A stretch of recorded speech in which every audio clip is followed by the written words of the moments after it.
lagi bersama saya sama Pratama Heru dari cctnews.blogspot.com.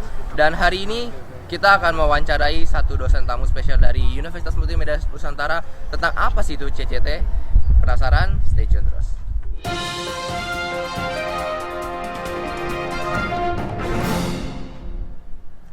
Ya, sekarang saya sudah bersama dengan Bapak Yohanes, salah satu dosen pengajar Creative Thinking di Universitas Multimedia Nusantara. Selamat siang, Pak. Selamat siang. Ya, saya ingin mengetahui nih pendapat Bapak.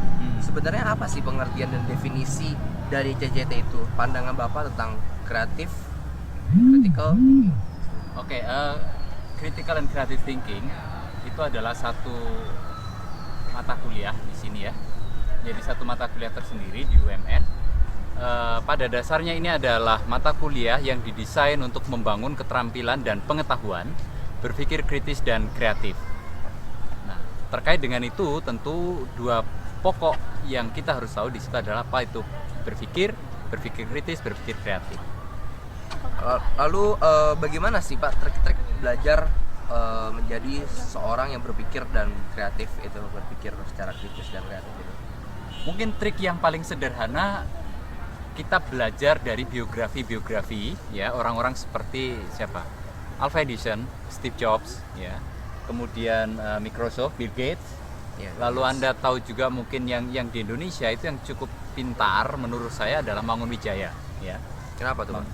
Ya, Mangunwijaya itu punya ide-ide arsitektur yang orisinil. Mungkin tidak mainstream ya, tetapi ternyata memberi terobosan yang baru dan manfaat yang jelas. Ya, manfaat arsitektur Mangun itu bukan hanya sekedar bangunannya indah, bukan hanya sekedar manfaat estetik, tapi bahwa dia tahu siapa yang dia layani. Arsitektur Mangun itu punya roh istilahnya ya. Oh, punya Ya, art sendiri gitu. Punya art yang cukup bukan sekedar fungsi, tapi estetik juga dapat, tapi bahkan spiritual. Ini dua hal yang luar biasa, antara arsitektur yang sekedar bangunan tapi di dalamnya ternyata penuh dengan muatan spiritualnya ya, seperti itu. jadi estetik, simbolik, dan fungsi melengkap jadi satu. Oke, lalu setelah kita mengetahui apa itu CCT dan bagaimana caranya, kenapa sih kita mesti belajar CCT itu? Satu alasan yang paling penting mengapa mahasiswa UMN belajar critical thinking adalah supaya mahasiswa UMN itu bisa berpikir kritis, berpikir kreatif, dan dari situ tumbuh menjadi insan-insan yang kita disebut sini technopreneur mungkin ya istilahnya. Jadi menumbuhkan jiwa itu.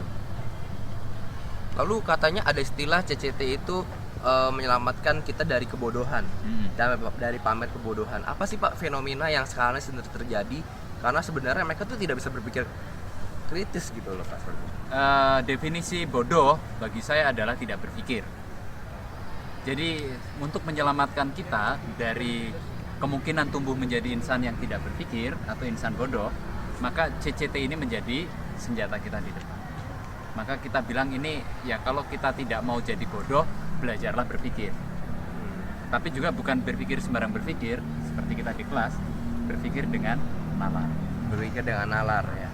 Oke, soal terakhir Pak, pesan-pesan untuk para penonton di rumah bagaimana Pak?